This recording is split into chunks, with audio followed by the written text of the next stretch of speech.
दोस्तों, भाई बहन का जो रिश्ता होता है बड़ा ही पवित्र होता है। और बहन जब भाई की कलाई पर राखी बांधती है तो भाई उसकी रक्षा का वचन भी देता है और भाई का ये दायित्व भी बनता है, कर्तव्य बनता है कि वो हर परिस्थिति में बहन की रक्षा करे। बहन चाहे कुंवारी हो चाहे विवाहिता हो, लेकिन बहन को जब भी भाई की आवश्यकता पड़े, उसे मदद की जरूरत पड़े, तो भाई को उसकी मदद के लिए हमेशा तत्पर तैयार रहना चाहिए। बहन के अपमान का बदला लेने के लिए एक भाई सारी सीमाओं को तोड़ देता है, सारी हदों को पार कर जाता है और वो उस लड़के को इतनी बेरहमी से मौत के घाट उतार देता है, इतनी बड़ी घटना को अंजाम देता है जिसके बारे में किसी ने कल्पना भी नहीं की होगी। अपनी बहन का बदला लेने के लिए, अपमान का बदला लेने के लिए वो भाई जो होता है पागल हो जाता है और फिर उस लड़के के लिए इतनी बुरी तरह से मौत के घाट उतारता है जिसके बारे में किसी ने कल्पना भी नहीं की होगी। उसने उस लड़के को गोलियों से भून डाला था क्योंकि उसके अंदर अपनी बहन के अपमान की ज्वाला जो धनक रही थी वो शांत नहीं हो रही थी। उसे शांत करने के लिए उस लड़के को वो गोलियों से भून डालता है और मारने के बाद जब पुलिस उसे गिरफ्तार करती है और फिर पुलिस गिरफ्तार करने के बाद उससे पूछती है कि भाई तुमने इतनी बड़ी घटना को अंजाम क्यों दिया, आखिर क्या वजह रही थी जो तुमने इतनी बड़ी घटना को घट दिया। फिर वो लड़का जो होता है पुलिस से जो बात कहता है और जो उसके पीछे की सच्चाई बताता है कि मैंने उस लड़के को क्यों मारा था, किस वजह से मारा था, ये सुन करके पुलिस के भी रोंगटे खड़े हो जाते हैं। और यकीन मानिए, आप सुनेंगे तो आप भी सोचने पर मजबूर हो जाएंगे और उस लड़के की तारीफ करने लगेंगे। तो आइए विस्तार से जान लेते हैं कि आखिर क्या वजह थी जिस वजह से उस लड़के ने इतनी बड़ी घटना को अंजाम दिया था, उस लड़के को मौत के घाट उतार दिया था। नमस्कार, प्रणाम, मैं हूँ रितेश कुमार। दरअसल आज की जो सच्ची घटना मैं आपको सुनाने के लिए जा रहा हूँ, ये सच्ची घटना बहुत ही ज्यादा दुख भरी कहानी है। एक भाई जो होता है जिसका नाम सूरज होता है, सूरज की एक बहन होती है जो नाबालिग होती है, देखने में काफी खूबसूरत होती है। और सूरज जो होता है वो पटना के रामकृष्ण नगर थाना क्षेत्र के चागड़ रोड से जुड़ा हुआ यह मामला होता है, वहां का ये रहने वाला होता है सूरज। और सूरज की जो बहन होती है वो देखने में काफी खूबसूरत होती है, पढ़ने के लिए स्कूल जाती है।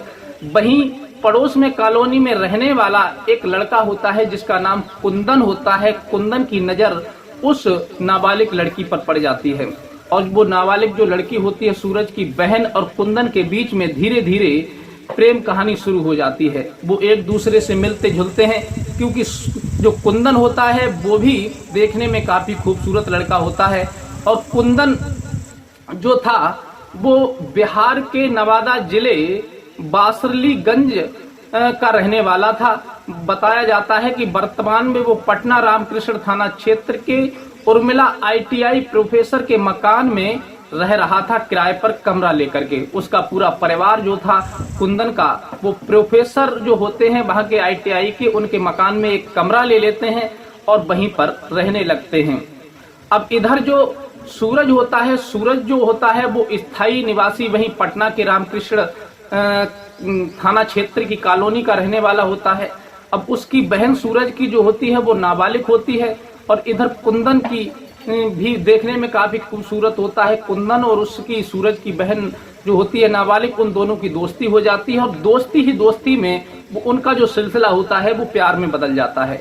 लेकिन दोस्तों, कहते हैं कि प्यार एक तरफा अंधा होता है एक तरह से देखा जाए तो, क्योंकि प्यार में इंसान कुछ नहीं देखता।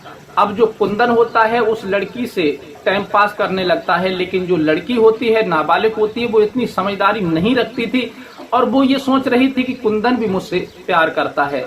अब वो दोनों का सिलसिला यूं ही चलता रहता है। लेकिन जो लड़की का भाई होता है सूरज, उसे इस बारे में कोई जानकारी नहीं होती है कि हमारी बहन पढ़ने जाती है या फिर किसी से इश्क मोहब्बत कर बैठी है, उसे कोई जानकारी नहीं होती है। कुछ दिन के बाद में ये बात जब सूरज की नजरों के सामने आती है, सूरज देखता है कि उसकी बहन के जो अश्लील फोटो होते हैं वो किसी तरह से सोशल मीडिया के माध्यम से या फिर उस लड़के ने कहीं पर वायरल कर दिया, किसी को दे दिया। इस वजह से उस सूरज के हाथ वो फोटो जो होता है उसकी बहन का अश्लील फोटो होता है वो हाथ लग जाता है। इस बारे में वो अपनी बहन से पूछता है, कहता है कि बहन एक बात बताओ तुम्हारा ये फोटो इस कुंदन के जो साथ में है, इस तरह से जो अश्लील फोटो है, इसका क्या मैटर है? क्या तुम एक दूसरे को चाहते हो, प्रेम करते हो? आखिर बात क्या है? कहानी काफी आगे हद तक बढ़ चुकी थी। तब वो लड़की जो होती है बताती है कि हाँ भाई, ये पड़ोस का जो रहने वाला है कुंदन, मैं इससे बहुत ज्यादा प्यार करती हूँ, इससे शादी करना चाहती हूँ। लेकिन सूरज समझता है कि इन दोनों की शादी हो जाए तो ज्यादा बेस्ट है, क्योंकि अगर हम इसका विरोध करेंगे तो समाज में बदनामी हो जाएगी और ना जाने कैसी कैसी अफवाहें आजकल समाज में चलने लगती हैं। इससे हमारी बहन के चरित्र पर भी उंगली उठाएंगे लोग, और हमें तो शादी करनी है, चलो आज नहीं कल अभी कर देते हैं। ये बात जब विचार करता है, विचार करने के बाद वो कुंदन के घर पहुंचता है और कुंदन के घर वालों से बात करता है कि हमारी बहन जो है तुम्हारे लड़के से प्यार करती है, हम चाहते हैं कि दोनों की शादी हो जाए, और ये अश्लील फोटो भी इधर उधर वायरल हो रहे हैं, फिर इनका ऑब्जेक्शन उठना भी बंद हो जाएगा। लेकिन कुंदन और उसके जो परिवार वाले होते हैं दोस्तों, उससे भला बुरा कहते हैं और उसकी बहन पर अनेकों लांछन लगाते हैं और उसे ताना मारते हुए अपने घर से भगा देते हैं कि तेरी औकात क्या है, तू अपनी बहन की शादी हमारे साथ करेगा? अरे तेरी बहन तो ऐसी होगी, इधर उधर मुंह मारती फिरती है और उसका तो कोई ठिकाना नहीं है, ना जाने कितने लड़कों से उसका अफेयर चल रहा है, तुझे आज तक पता नहीं है और तू हमारे बेटे के मूड मत रहा है इसके लिए। ये बात जब सूरज सुनता है तो उनसे विनती भी करता है, देखो ऐसी कोई बात नहीं है, मैंने अपनी बहन से बात की है, मेरी बहन कह रही है कि मैं कुंदन से प्यार करती हूँ, उससे शादी करना चाहती हूँ। लेकिन कुंदन जो होता है वो तो टाइम पास कर रहा था, वो भी साफ मना कर देता है कि मैं किसी से प्यार नहीं करता और मैं शादी नहीं करूंगा। ये बात जब सूरज सुनता है कुंदन के मुंह से तो वो बहुत ज्यादा टेंशन में पड़ जाता है, परेशान हो जाता है और वहां से लौट करके सीधे अपने घर चला आता है। किसी से कुछ नहीं कहता, टेंशन में रहता है और अपनी बहन से आकर के कहता है कि बहन देख, जिस लड़के से तू प्यार करती थी आज उसने शादी से मना कर दिया है और उसके घर वालों ने इतनी भली बुरी मुझसे कही है कि मुझसे बर्दाश्त नहीं हुई। बस क्या करूं, तेरी वजह से मुझे सहन करनी पड़ी है। वो लोग तुझ पर इतने लांछन लगा रहे हैं कि तेरा तो कोई ठिकाना नहीं है, न जाने कितनों से तेरा अफेयर चल रहा है। इन बातों को जब वो नाबालिग जो लड़की होती है वो सुनती है तो वो अपने भाई की नजरों में बहुत ज्यादा गिर जाती है और सोचने लगती है कि मेरा भाई मेरे बारे में क्या सोचता होगा, इस जिंदगी से तो मर जाना भला है। ये सोच करके उसकी बहन जो होती है सूरज की, वो खुदकुशी कर लेती है, आत्महत्या कर लेती है, अपने प्राणों को दे देती है, क्योंकि उससे ये बेइज्जती जो थी अपनी बर्दाश्त नहीं हुई थी। और फिर अपने भाई की नजरों में वो बहुत ज्यादा गिलानी महसूस कर रही थी कि भाई ना जाने मेरे बारे में क्या क्या सोचता होगा। उन लोगों ने मेरे भाई से कहा है कि तेरी बहन ऐसी वैसी है, तो इसी शर्म की वजह से वो लड़की जो होती है खुदकुशी कर लेती है। सूरज देखता है कि मेरी बहन ने खुदकुशी कर ली है तो वो बहुत ज्यादा टेंशन में पड़ जाता है, परेशान होता है, रोता है, रुदन करता है। लेकिन उस दिन का वो इंतजार करने लगता है कि वो कौन सा दिन आए जो मैं अपनी बहन के अपमान का, बेइज्जती का बदला ले सकूं। लेकिन दोस्तों एक बात और मैं आपको बता दूं, कुंदन जो होता है आए दिन उस सूरज को चिढ़ाता रहता था और इसी सूरज के घर के सामने कुंदन ने दूसरी जगह से शादी रचा ली। अब सूरज जो होता है बहुत ज्यादा परेशान होता है कि ये लोग हमें देख देख करके और ज्यादा हमको जला रहे हैं, हमें परेशान कर रहे हैं और हमारे ही आंखों के सामने इसने दूसरी शादी रचाई है। अब सूरज जो होता है बहुत ज्यादा परेशान रहने लगता है, उसका दिमाग खराब होने लगता है और जो कुंदन होता है उसके परिवारजन जो होते हैं खुशी मनाते हैं। लेकिन सूरज के जो दिल पर सांप रेंगने लगता है, वो सोचता है कि कौन सा दिन वो आएगा जिस दिन मैं इस कुंदन से अपनी बहन की मौत और अपमान का बदला ले सकूंगा।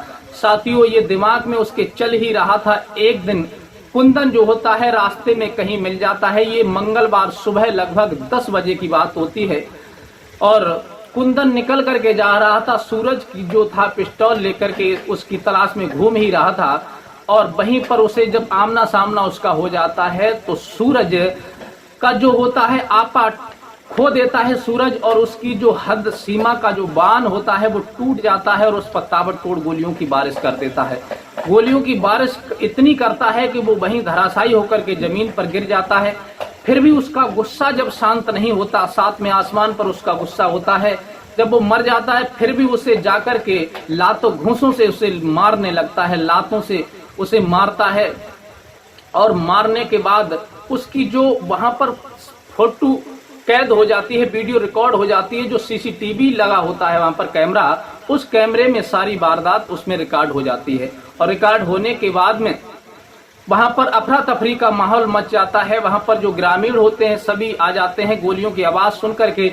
यकीन मानिए उस बस्ती में जिसने भी गोलियों की आवाज सुनी उसके तो होश ही खराब हो गए थे, क्योंकि हर इंसान, हर व्यक्ति जो था वो उन गोलियों की आवाज सुन करके दंग रह गया था, सन रह गया था। पूरे मोहल्ले में, कॉलोनी में सन्नाटा छा गया था। कुछ देर के बाद पुलिस आती है और पुलिस उसके लिए वो वहां से फरार तो हो जाता है, लेकिन पुलिस उसे गिरफ्तार कर लेती है और गिरफ्तार करने के बाद जब उसे थाने लेकर के आती है, दोस्तों थाने लेकर के जब पुलिस आती है तब उससे पूछती है कि भाई सूरज, तुमने इस लड़के को क्यों मारा था? आखिर क्या वजह थी, क्या रंजिश थी तुम्हारी जिसकी वजह से तुमने इस लड़के को मारा? फिर वो जो सूरज होता है वो पुलिस वालों से कहता है कि अब आप ही लोग मुझे बताओ कि मेरी इस सूनी कलाई पर राखी कौन बांधेगा। दोस्तों ये बात जब पुलिस वाले सुनते हैं तो पुलिस वाले भी दंग रह जाते हैं, वो भी भावुक हो जाते हैं और फिर सबकी चुप्पी हो जाती है पुलिस वालों की। कोई भी उससे जवाब नहीं करता है कि आखिर तुमने क्यों मारा था। फिर सूरज बताता है कि मेरी बहन जो थी नाबालिग थी और इस कुंदन ने मेरी बहन को अपने प्रेम जाल में फंसा लिया और अश्लील फोटो खींच करके सोशल मीडिया पर वायरल कर रहा था। मेरे हाथ एक फोटो लगी तो मैंने जानकारी ली, फिर मैं शादी का रिश्ता लेकर के इसके पास गया। इन लोगों ने मुझे ताने दे करके भगा दिया, ठुकरा दिया मेरी बहन के रिश्ते को और बहुत ज्यादा अल्ट सल्ट बातें मुझसे कही, लेकिन मुझसे बर्दाश्त नहीं हुई। मेरी नाबालिग बहन जो थी वो इतनी समझदार नहीं थी और उसने खुदकुशी कर ली। अब बताओ मेरी बहन को कोई लौटा सकता है? मेरी सूनी कलाई पर राखी कौन बांधेगा? मेरी बहन अब इस दुनिया में नहीं है। पुलिस जब ये बात सुनती है तो दंग रह जाती है, उसके बयानों को नोट करती है पुलिस और नोट करने के बाद में दोस्तों जो होता है सूरज वो पुलिस वालों से कहता है कि मुझे इस घटना से कोई अफसोस नहीं है। मैंने जो किया है वो अपनी बहन के न्याय के लिए किया है और मुझे इस बारे में कोई संकोच नहीं है कि मैंने कोई गलत काम किया है। मैंने जो किया है वो बिल्कुल अच्छा किया है। कम से कम मेरी बहन की आत्मा को शांति तो मिल सकेगी, क्योंकि मैंने अपनी बहन के अपमान का और उसकी मौत का बदला ले लिया है। पुलिस वाले भी परेशान हो जाते हैं और फिर उसे कोर्ट में पेश करके उसे जेल भेज देते हैं। अब कब उसकी जमानत होगी ये तो समय ही बता सकता है, लेकिन वहां के जो आला अधिकारी हैं, जो एसएचओ हैं थाने के और जो एसपी हैं, वो बताते हैं कि सूरज की जो रिवॉल्वर पिस्टल है वो बरामद कर ली गई है और सीसीटीवी फुटेज भी निकाला गया है। सीसीटीवी फुटेज निकालने के बाद उसके साथ कोई दूसरा व्यक्ति नहीं मिला है, केवल अकेला ही वो लड़का सूरज पाया गया है। उसके खिलाफ मुकदमा दायर हो गया है और उसके जो सबूत हैं वो सारे इकट्ठे किए गए हैं और फिर पुलिस जो है अच्छी तरह से जांच भी कर रही है और जांच में जो भी एंगल सामने आएगा उस पर और भी कार्रवाई की जाएगी। जो भी चार्जशीट में आएगा वो भेजा जाएगा कोर्ट के लिए। तो साथियों आपकी क्या राय है? क्या सूरज ने सही किया या गलत किया? सूरज ने जैसा भी किया हो, आपकी जो भी राय हो, आपके समझ में जो भी आ रही है, अपनी राय हमें कमेंट में जरूर शेयर कर सकते हैं। इस वीडियो से आपको क्या सीख मिली, अपनी राय जरूर हमें भेजें और प्लीज हमारे चैनल को लाइक सब्सक्राइब कीजिए, जिससे हमारा हौसला बढ़ता रहे और हम इसी प्रकार की कहानी आपको और रियल घटना आपको सुनाते रहें। तो दोस्तों मिलते हैं इसी प्रकार की कोई नेक्स्ट कहानी घटना के साथ, तब तक के लिए दीजिए इजाजत। नमस्कार।